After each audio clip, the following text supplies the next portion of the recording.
Hey, what's up, guys? Thanks for stopping by the channel.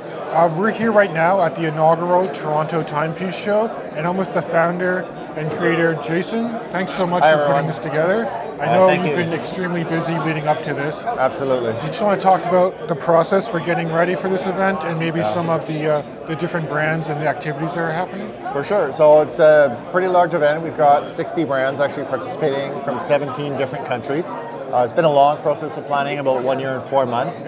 Couldn't be happier with the first grouping of brands to come and participate.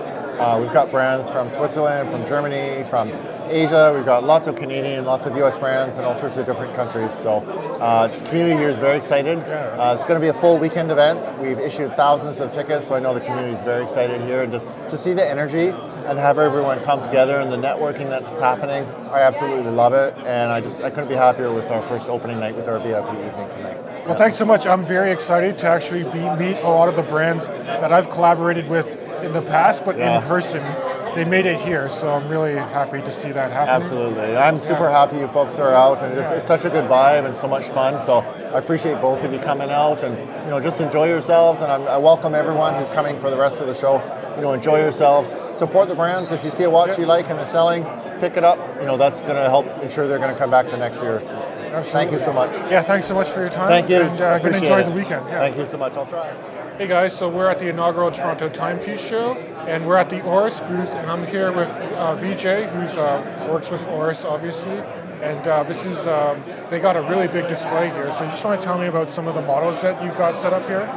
Sure, we have, we're kind of exhibiting a lot of different models here, things we've launched this year, some of our unique product, some of our ocean conservation type initiatives like Bracenet, Upcycle. We have our 3D printed carbon fiber altimeter and Coulson watches. We also have our full line of our new Aquas collection here. So really a lot of different things, some recent releases. So really a good selection of product. Yeah. And I have to say, I know you guys kind of came onto this event a little late, but you're probably the most well-known brand that's here in terms of a Swiss manufacturer. So how do you guys feel like you're being received coming into the Timepiece show now? Are you getting a lot of traffic? Yeah, I mean, I think, I know we came in a little late just based on what we knew about the show, but we're always kind of want to engage with the watch community. Obviously, we've been doing things in Canada for a long time with the local enthusiast group like Red Bar and places like that. So this made perfect logical sense for us to be participating in it. So happy to be here doing it, and look forward to the future of this in Canada, whether it's here or in Vancouver or however. So I think it'll be a great event for the Canadian watch market. Hey guys, so we're at the inaugural Toronto Timepiece show, and I'm here with the founder of StrapsCo, Martin. How have you been enjoying the show so far? The show's been awesome. This is my first ever watch show. I've never attended one or presented at one, so yeah, it's crazy. It's super hectic. There's tons of people here and having a great time. And I like how you shared at one of the theater groups that how you got started into developing the brand of StrapsCo. So do you just want to quickly give me a quick overview of how this business started up for you? Absolutely, yeah. So it was in the early 2000s. I just got a secondhand Breitling on eBay, just when Breitling was super hot. The big watch Breitling, and it came on this brown alligator strap, and I loved this. I loved the watch. Wore it every day. But at some point, I just stopped wearing it all the time, and I realized it had to do with the strap. It was worn out, and I needed a change. So I went online, and especially at that point, there was really not much available online. I bought a few cheap straps, and the quality was terrible. So I went ahead and bought another OEM Breitling strap. Cost hundreds of dollars, and that's when I had the light bulb moment. There should be some quality straps at a reasonable price. Hey guys, welcome to the Toronto Timepiece show. I'm joined by Rebecca, one of the amazing staff members at StrapsCo. Hello. How are you enjoying the show so far? It's been so fun. It's such a dream to be here as a watch collector. It's so much to take in. It's great. And I gotta say, there's so many cool different brands here. Yeah. Have you been tempted to pick anything up for yourself? Definitely, which is maybe going to be a bit of a problem today, but there's so much. I just saw some of the stuff from Foreign Swit is so cool. They have they have great stuff. this black space dial. am really obsessed with that. And then Marathon has some good deals as well, which I might have to pick something up. And then also the Christopher Ward Sealander. Very cool. Oh yeah, those are amazing. So I might have some trouble this weekend. Okay.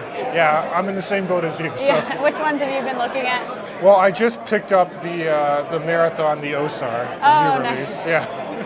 I'm going to try and keep myself restrained from buying anything else. Yeah. It might not work. It might not work. It's true.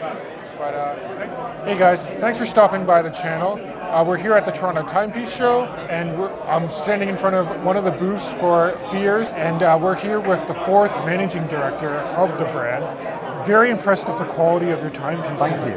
Can you please give me just a little bit of background around the history of Fears and then some of the models that we took a look at today? Certainly. So, I mean, as my title suggests, 4th managing director, that's because we're a company that was originally founded in 1846 in Bristol in the west of England.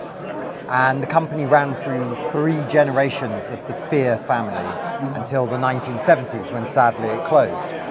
And then 8 years ago, I brought the company back to life. And my link to it, the reason I'm the 4th managing director, is I'm the great-great-great-grandson of the founder, Edwin Fear. So we're a very old and young watch company. But today we are a British luxury watch company. We manufacture our watches using components from across Europe and Asia, but we hand build all the watches in England. So we very proudly put the word England at 6 o'clock on the dial. That's a nice touch. So this is very much a family company, as you mentioned. And so far we've looked at a couple of the different models. I was really drawn to the same model you're wearing today, Yes. actually. Do you want to just talk a little bit about the design and the inspiration for that particular model? Certainly. So, I mean, we're very lucky to have this incredible heritage, but a couple of points. One is we are a British luxury watch company with heritage rather than being a heritage watch company. Right. And I may be dyslexic, but I've got my words the right way around. And the reason is we have this heritage, but we don't want to be reliant on it. The watch should speak for itself. That's why on the watch we never put 1846. We're lucky to have this amazing founding year, but we don't want to put it on the watch. So what we do to reference the past is our watch families take their name from historic locations. So the watch I'm wearing is from the Redcliffe family, and that's named after Redcliffe Street in Bristol, where Edwin Fear started the business originally. And that naming convention is true for some of your other models as well, correct? Absolutely. So we also have the Brunswick family, and that's after Brunswick Square, where we had our export division, where 100 years ago, Fears were sending the watches they'd built in Bristol all around the world, including to Canada. That's really impressive. So if people are interested in the brand, checking it out, where can they find you? Best place is online. At our website, fearswatches.com. Okay. We also have a boutique in Bristol in England, so if you're visiting England, please come to the boutique. But also via the Instagram at Fears Watches. Fears Watches, it's very simple. Hey guys, we're at the Toronto Timepiece show, and I'm with one of my favorite micro brands, the Swiss watch company, and I'm joined with the Romer family, so we got Steven and Jacob. Thanks for making the trip down to Toronto. How are you guys enjoying the Timepiece show? It has been great so far. I got to give it to Jason putting this together. It's been great to be with the other brands and to see you guys here in Toronto. Canada has needed a watch show for quite some time. Definitely. Yeah. Yes, definitely. Good to be here, and thanks for everybody. You guys are awesome.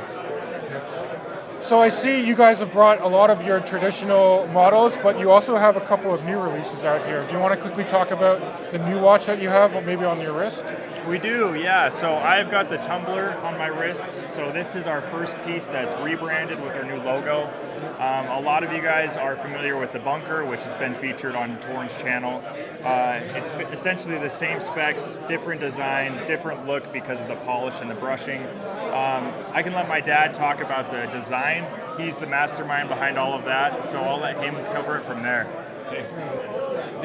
The watch has a different sandwich dial, which has a sapphire ring in it, and it allows us to stack lume almost 0.5 millimeter thick, which is about as thick as you can go before you have packaging problems after that. So we wanna satisfy all the loom junkies out there, and we're probably one of them as well. So the rest of the watch is titanium 2 with DLC coating, SW200 movement, and it comes from the start already with a 3-link bracelet that is polished and brushed in titanium 2.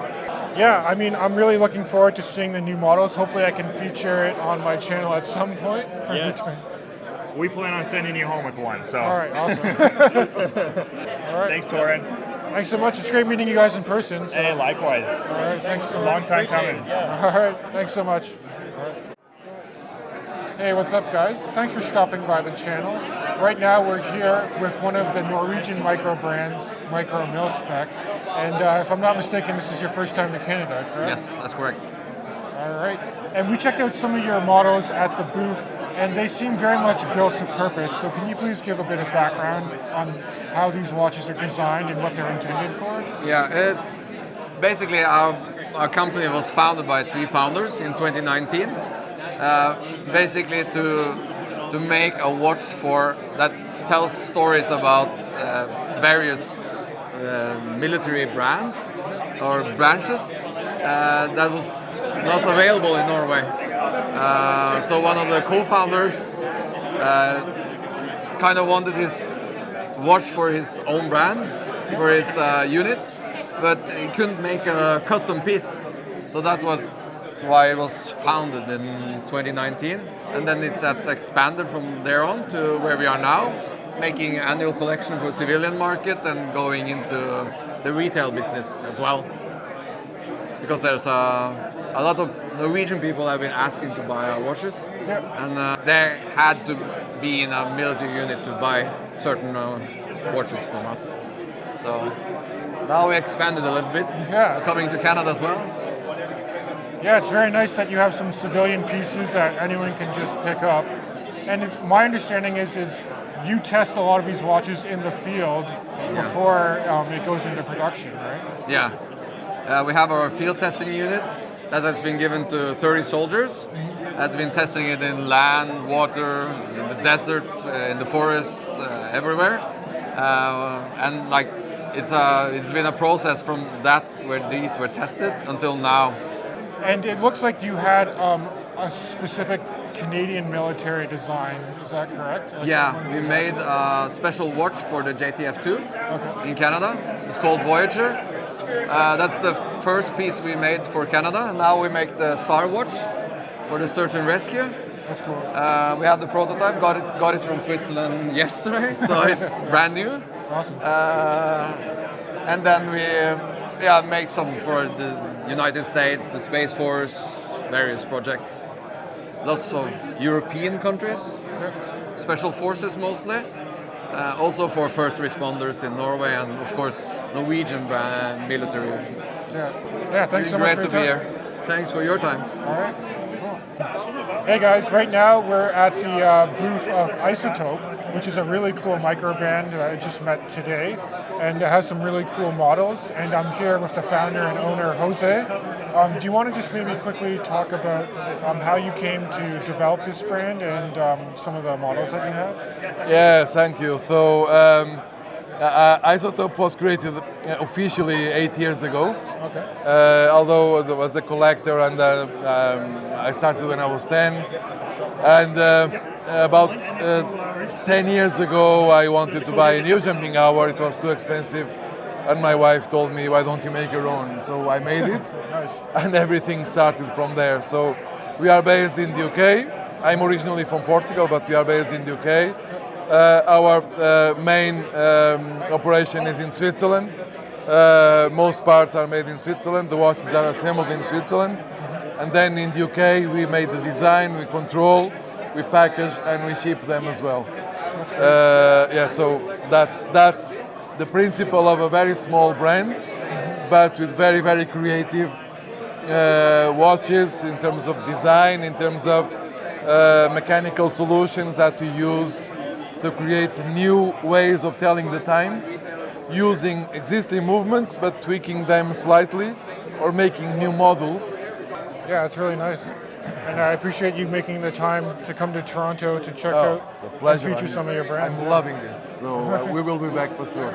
Awesome. Well, I appreciate your time. Thanks so much, Jose. Thank you very much. My pleasure. Thank you.